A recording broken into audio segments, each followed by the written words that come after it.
മുതലാളി വിളിച്ചോ? പിന്നെ പാസഞ്ചേഴ്സിന് പ്രോബ്ലംസ് ഒന്നും ഇല്ലല്ലോ? അയ്യോ, ഒരു പ്രോബ്ലം ഇല്ല, എല്ലാരും വളരെ ഹാപ്പിയാണ്. ഞാൻ ഇച്ചിരി ബിസിയാണ്. ആയിക്കോട്ടെ. ഇവിടെ ടിക്കറ്റ് എടുത്ത് ആരെങ്കിലും ഒന്ന് എഴുന്നേറ്റ് ഒരു സീറ്റ് ഒന്ന് കൊടുക്കണേ. ഇദ്ദേഹം ബസിന്റെ മുതലാളിയാണ്.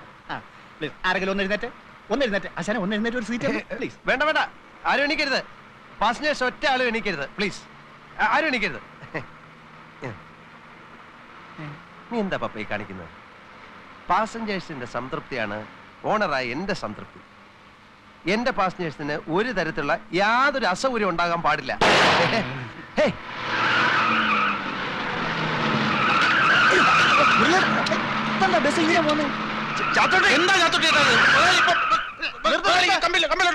പാസഞ്ചേഴ്സിന് ഒരു തരത്തിലുള്ള അസൗകര്യവും ഉണ്ടാവാൻ പാടില്ല. ഓണർ ഒരു പുതിയ ടയർ ഒന്ന് വാങ്ങിട്ടൂടെ? വത്സാ,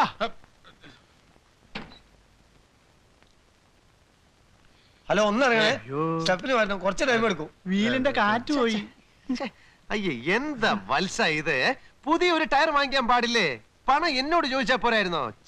ഞാനിപ്പോ ടയറിന്റെ പഞ്ചറിന്റെ അതെ, ഞങ്ങളുടെ കാശ് കിടത്തി. ഇപ്പൊ 5 മിനിറ്റ് 5 നിങ്ങൾ 50 മിനിറ്റ് എടുത്തോ. ഞങ്ങളുടെ കാശ് ഇത് ഏത് കുപ്പത്തൊട്ടിന്ന് പൊക്കിക്കൊണ്ടുവന്ന വണ്ടിയാണോ ആവോ? ഓടുമ്പോ കമ്പക്കെട്ടിന് തീ കൊടുത്ത പോലുള്ള ഒച്ചയും ബഹളും. ഇതുപോലത്തെ തല്ലിപ്പൊളി വണ്ടിയൊക്കെ കത്തിച്ചു കളയാ വേണ്ടത്. ഏത് ദരിദ്രവാസിയാണാവോ ഇതിന്റെ മുതലാളി? ഒരു ഓട്ടം ഓടിക്ക്. പോകുന്ന ആളാ ഇതിന്റെ മുതലാളി. അങ്കിൾ, ഈ പാട്ടവണ്ടി എന്ന് വെച്ചാ എന്താ? പാട്ടവണ്ടിയോ? പാട്ടവണ്ടി എന്ന് വെച്ചാൽ പാട്ട കൊണ്ടുണ്ടാക്കിയ വണ്ടി. What do you mean by പാട്ട? പാട്ട means ഈ small aluminium box you see in kitchen. Plenty of patta small. അങ്കിളുടെ ബസ്സിനെ എന്റെ ഫ്രണ്ട്സ് ഇട്ടിക്കുന്ന പേരാ പാട്ടവണ്ടിന്ന്. ശരിക്കുള്ള മിനി പിടിയിട്ടില്ലെങ്കിലും കളിയാക്കാന്ന് മനസ്സിലായി. ഒരു ഭംഗിയില്ലാത്ത ബസ്. പ്ലീസ് അങ്കിൾ, ഇനി ഞങ്ങളുടെ സ്കൂളിന്റെ മുന്നിൽ ആ ബസ് ഓടിക്കരുത്. ഞാൻ വല്ലാണ്ട് ചമ്മിപ്പോയി. അതിലിത്ര ചമ്മാൻ എന്തിരിക്കുന്നു? ഈ കളിയാക്കുന്ന ഫ്രണ്ട്സിന്റെ വീട്ടിലൊക്കെ പ്ലെയിൻ ഹെലികോപ്റ്റർ ഉള്ള പോലെ. Nonsense. Babu, mind your words. I don't care. You stop. No. Yes. ആ ഡ്രൈവർ പെശകാന്ന് ഞാൻ പറഞ്ഞില്ലേ? വിസിലടിച്ചാൽ അയാൾ വണ്ടി നിർത്തൂല.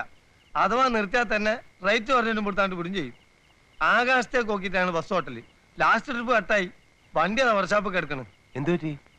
ആ പാണത്തൂർ ജംഗ്ഷനിലെ പെട്ടിക്കടല്ലേ, തവിട് പൊടിയാക്കി ഇടിച്ചാണ്ട് കയറ്റി കൊടുത്ത്. സൈഡ് കൊടുത്താണെങ്കിൽ പോട്ടെ, ഭാഗ്യത്തിന് ആളപായൊന്നും ഉണ്ടായില്ല. ആ പെട്ടിക്കടക്കാരന് നഷ്ടപരിഹാരം കൊടുക്കണ്ടേ? അത് കള്ള പടുക്കൂസ് കൊടുക്കോ? പെട്ടിക്കടക്കാരന് ഒരുപാട് രൂപ കൊടുക്കേണ്ടി വരുമോ? എനിക്കൊന്നല്ല, നാളെ മുരളി എന്ന് സംസാരിച്ചു നോക്ക്. ആ എരണം കെട്ട സുവർ പപ്പനെ കൂടെ കൊണ്ട് നടന്നാൽ അമ്മാതിരി ഓരോന്ന് ഉണ്ടായിക്കൊണ്ടിരിക്കും. ആകെ പുലിവാലായല്ലോ. ആയല്ലോ.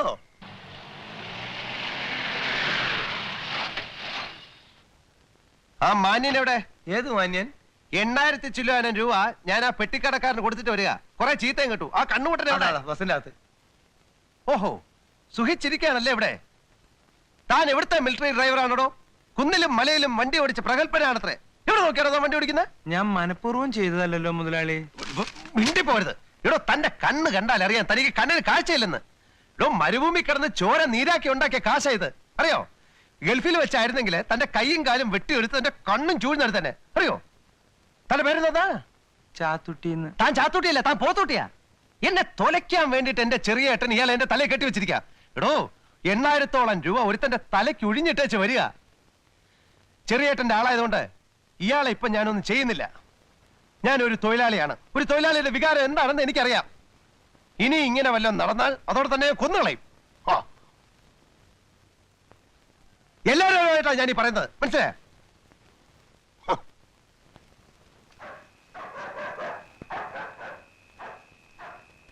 അങ്കിൾ, രണ്ടുപേരും അങ്കിളിനെ കാണാൻ വന്നിരിക്കുന്നു. ആരെന്നറിയില്ല. ബസിന്റെ പാസിനായിരിക്കും. ഉമ്മാരെ കൊണ്ട് തോറ്റു. ആരാ? ഗൾഫ് മോട്ടോഴ്സിന്റെ ഓണർ അല്ലേ? അതെ. പാസിന്റെ കാര്യത്തിനാണെങ്കിൽ ഓഫീസിൽ വരണം. പാസോ? പാസിന് വേണ്ടി ഓണർമാരെ ഞങ്ങൾ ഇന്ന് കാണാറില്ല. ഓണർമാരെ ഞങ്ങൾ അന്വേഷിക്കാറുള്ളൂ. ഒന്ന് ഇറങ്ങി വരണം മിസ്റ്റർ. ഇറങ്ങി വരാനോ? ഓഹോ.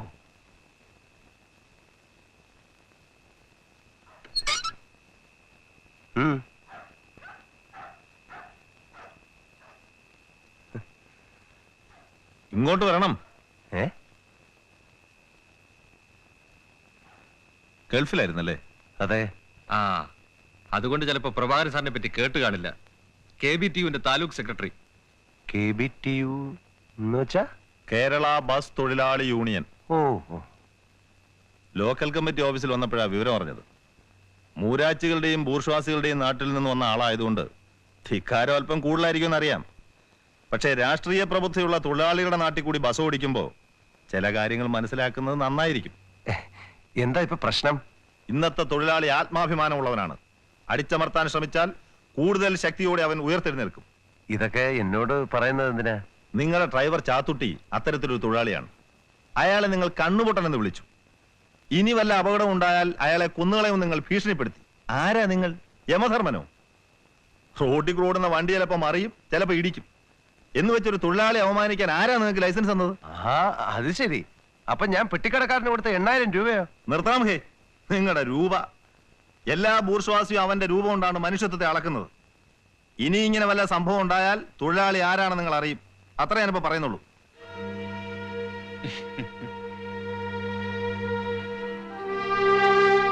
ആരാ നീ ഇപ്പൊ അവമാനിച്ചത്? എന്താ എനിക്ക് എന്റെ ആവശ്യം? നേതാക്കന്മാരെ വെറുപ്പിച്ച് അവന് ബസ്സോടില്ല. മന്ത്രിമാര് പോലും പേടിക്കുന്ന തൊഴിലാളി നേതാവാ പ്രഭാകരൻ. ചേട്ടൻ എന്തറിഞ്ഞിട്ടായി പറയുന്നത്? ബസ് കയറ്റി കട പൊളിച്ചതിന് 8000 രൂപ കൊടുത്തത് ഞാനാ. അതിന് ഞാൻ ആ ഡ്രൈവറെ ഒന്ന് ദേഷ്യപ്പെട്ടു പോയി. അതാ കുഴപ്പം. തൊഴിലാളികളുടെ കാല് പിടിച്ചിട്ടാണ് ഞാൻ ഹോട്ടൽ നടത്തുന്നത്. നമുക്ക് ദേഷ്യം വരരുത്. അഥവാ ദേഷ്യം വന്നാൽ തന്നെ അത് പ്രകടിപ്പിക്കരുത്. മനസ്സിൽ എത്ര ദേഷ്യം ഉണ്ടെങ്കിലും ചിരിച്ച മുഖത്തോടു കൂടി വേണം ഇപ്പോഴത്തെ തൊഴിലാളിയോട് സംസാരിക്കാൻ. മനസ്സിലായോ?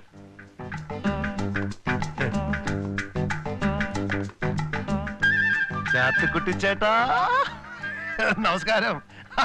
പിന്നെ എന്തൊക്കെയുണ്ട് ചാത്തുക്കുട്ടി ചേട്ടാ പേപ്പറിലെ വിശേഷങ്ങള്? ചാത്തുക്കുട്ടി ചേട്ടൻ രാവിലെ എന്ത് കഴിച്ചു? ഇത്രയും ദിവസമായിട്ട് ചാത്തുക്കുട്ടി ചേട്ടന്റെ വീട്ടിൽ ആരൊക്കെ ഉണ്ട് എന്ന് ഞാൻ അന്വേഷിച്ചിട്ടില്ല. പിന്നെ ആരൊക്കെ ഉണ്ട്, എത്ര കുട്ടികളുണ്ട്?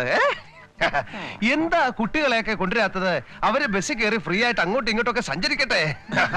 ഹംസ, വത്സ, എന്തൊക്കെയുണ്ട്? പിന്നെ നിങ്ങളുടെ ഊണ്, കാപ്പി, ചായ ഇതിനെ കുറിച്ചൊന്നും ഞാൻ ഇതുവരെ അന്വേഷിച്ചിട്ടില്ല. സമയമില്ലാത്തതുകൊണ്ടാണ് വേറെ വിചാരിക്കരുത്. ഞാനൊരു കാര്യം ചെയ്യാം, നാളെ മുതൽ നല്ല മനോഹരമായ ഊണ് ഒരു കാരിയറിലാക്കി കൊണ്ടുവരാം. നിങ്ങളുടെ എന്ത് പ്രശ്നവും പ്രോബ്ലംസും എന്നോട് സംസാരിക്കാം. ഏത് കാര്യവും സ്വതന്ത്രമായിട്ട് ഡിസ്കസ് ചെയ്യാം. നിങ്ങളെ ദയവ് തന്നെ ഒരു മുതലാളിയായിട്ട് കാണരുത്. അയ്യോ അത് പറ്റില്ല. മുതലാളി ഞങ്ങളുടെ ദൈവമല്ലേ. എന്റെ അച്ഛൻ ചോദിച്ചു മുതലാളിയുടെ ഒരു ഫോട്ടോ എന്തിന് വീട്ടിൽ തൂക്കാൻ. അയ്യോ, നമ്മളൊക്കെ ഒന്ന് മനസ്സിലാക്കണം. അതായത് ഈ സർവ്വരാജ്യ തൊഴിലാളികളെ സംഘടിക്കുവിൻ എന്ന് ആരാ പറഞ്ഞത്? ആരാ പറഞ്ഞിട്ടുണ്ട്? അത് സമയമായിട്ടും പോകാത്തെന്താ? അയ്യോ സോറി കേട്ടോ. അയ്യോ ഞാൻ നിങ്ങളെയൊക്കെ ഡിസ്റ്റർബ് ചെയ്യായിരുന്നു അല്ലേ. അപ്പം പിന്നെ ഇത് പിന്നെ വായിച്ചാ പോരെ, ഞാൻ വെച്ചോളാം എന്നാട്ടെ. ഓക്കെ കയറിയാട്ടെ.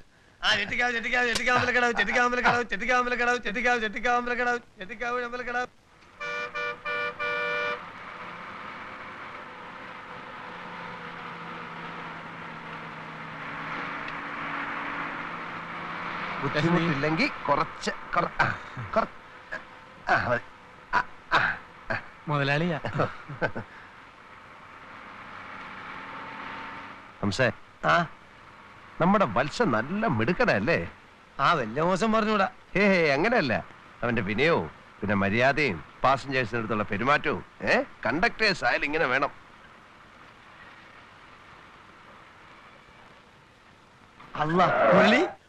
Break inspector. അത് നമ്മുടെ ബ്രേക്കിന് കുഴപ്പമൊന്നുമില്ലല്ലോ. അതല്ലാന്ന് അവര് തോന്നിയ മാതിരിയല്ലേ ഇതൊക്കെ ചാർജ് ചെയ്യാ. എന്താ പ്രശ്നം? വത്സ, ആ കടലാസ് അങ്ങോട്ട് എടുത്തോ. ബ്രേക്ക് ഇൻസ്പെക്ടർ ചെയ്യാൻ വെച്ചിട്ടുണ്ട്. ട്രിപ്പ് ഓടുമ്പോ പിടിക്കുന്നത് കഷ്ടാ. ബസ് ഇറങ്ങുന്നതിന് മുമ്പ് നിങ്ങൾ ഇൻസ്പെക്ടറെ പോയി കണ്ടില്ലേ? ഇല്ല, ഞാൻ ഓർത്തില്ല. പിന്നെ നിങ്ങൾ എന്തോ ഓർത്തിരിക്കുന്നു? വേൻ ചെല്ലു, മൂപ്പർക്ക് ചൂടാവേണ്ടേന്. പുതിയ ആളാ, വലിയ കടുംപിടുത്തക്കാരനെന്നാ കേട്ടത്. അതിന് നമുക്കെന്താ പ്രശ്നം? നമ്മുടെ ബസ്സിന് കുഴപ്പമൊന്നുമില്ലല്ലോ, പിന്നെന്താ പേടിക്കാൻ? എന്നാ മുതലാളിയും കൂടെ ഓക്കെ, ഞാനും വരാം. ഓണർ എന്ന് പറയുമ്പം ഒരു റെസ്പെക്ട് ഉണ്ടാവും അല്ലേ? പിന്നെ ഈ ഓണർമാരും ഉദ്യോഗസ്ഥന്മാരും തമ്മിൽ നല്ല ബന്ധമായിരിക്കണം. ഇവരൊക്കെ എങ്ങനെ ഡീൽ ചെയ്യണമെന്ന് ഞാൻ കാണിച്ചു തരാം. എപ്പോഴും ഞാൻ ഉണ്ടാവില്ലല്ലോ. Okay, I am Muraleedharan. Very glad to meet. ഇവിടെ RCM CL ഒക്കെ. I am Muraleedharan. എത്രയാ time? Time is 10:30 sir. Sorry, എന്റെ വാച്ച് 3 മിനിറ്റ് ഫാസ്റ്റ് ആണ്. സാറിന്റെ എത്രയായി? സ്റ്റാൻഡിൽ നിന്ന് ബസ് പുറപ്പെടേണ്ട ടൈമാ ചോദിച്ചത്. 10 മണിയാണ് സാർ. എത്ര ആളുണ്ട് ബസ്സിൽ? ഒരു 40-45. 50 പേരുണ്ടാവും സാർ. സ്റ്റാൻഡിങ് എത്ര? എല്ലാം കൂടെ ചേർത്താണ് സാർ. അതല്ല, കൂടുതലുണ്ടല്ലോ? ഇല്ല സാർ. ഉണ്ടെങ്കിൽ 65-ൽ കുറയാതെ ഉണ്ട്. ചിലപ്പോ അപ്പൊ ആദ്യം പറഞ്ഞത് നുണ അല്ലേ?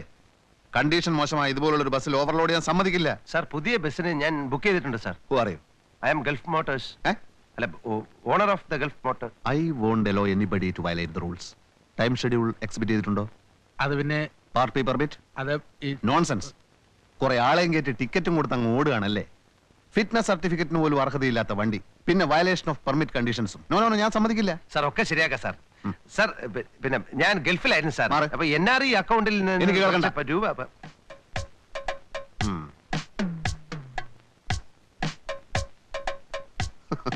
ടയറൊന്നും റീസോൾവ് ചെയ്തിട്ടില്ല. ഇങ്ങനൊരു വണ്ടി ഓടിയിട്ട് ഇപ്പൊ ഒരു കാര്യമില്ല.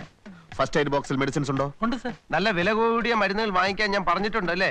Let me see it. മുറിവിൽ മരുന്ന് പറ്റണം. രൂപയ്ക്കാ 50-100 കൊടുത്ത് ഒഴിവാക്ക്. ഇല്ലെങ്കിൽ തൊട്ടതിനും പിടിച്ചതിനൊക്കെ ചാർജ് ചെയ്യും. Conductor sir. ഇൻസ്പെക്ടർ ലേശം നീങ്ങ്. ഫസ്റ്റ് എയ്ഡ് ബോക്സ് തുറക്കൂ. സാർ, മെഡിസിൻ കാണും സാർ. തുറക്കാനാ പറഞ്ഞത്.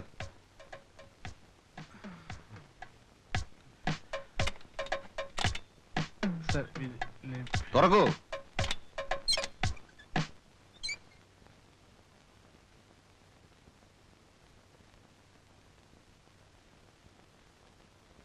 ഇതാണോ തന്റെ മെഡിസിൻസ്? സാർ, ഇതാണോ തന്റെ മെഡിസിൻസ്? സാർ, അതെ സാർ. തൽക്കാലം ഒരു ആക്സിഡന്റ് ഉണ്ടാവുമ്പോ വാങ്ങിച്ച് വെക്കാന്ന് കരുതിയാ. തൽക്കാലം സാർ ഇത് വെക്കണം. പോരെങ്കിൽ ഞാൻ സാറിനെ വീട്ടിൽ വന്ന് കാണാം സാർ. Please please. എന്താണോ ഇത്? ഇത് എന്താന്നാ ചോദിച്ചത്? ഇത് ചെറിയൊരു കൈക്കൂലിയാണ് sir. What you mean?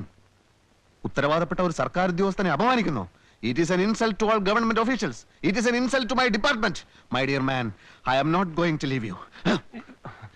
Sir, sir, ഞാൻ Conductor, സാർ.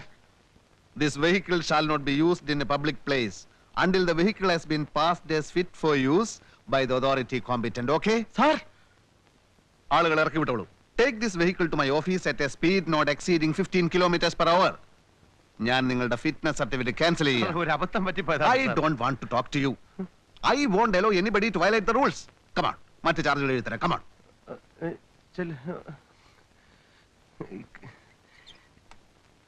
കൈക്കൂലി കൊടുത്തതാണ് അബദ്ധമായത്.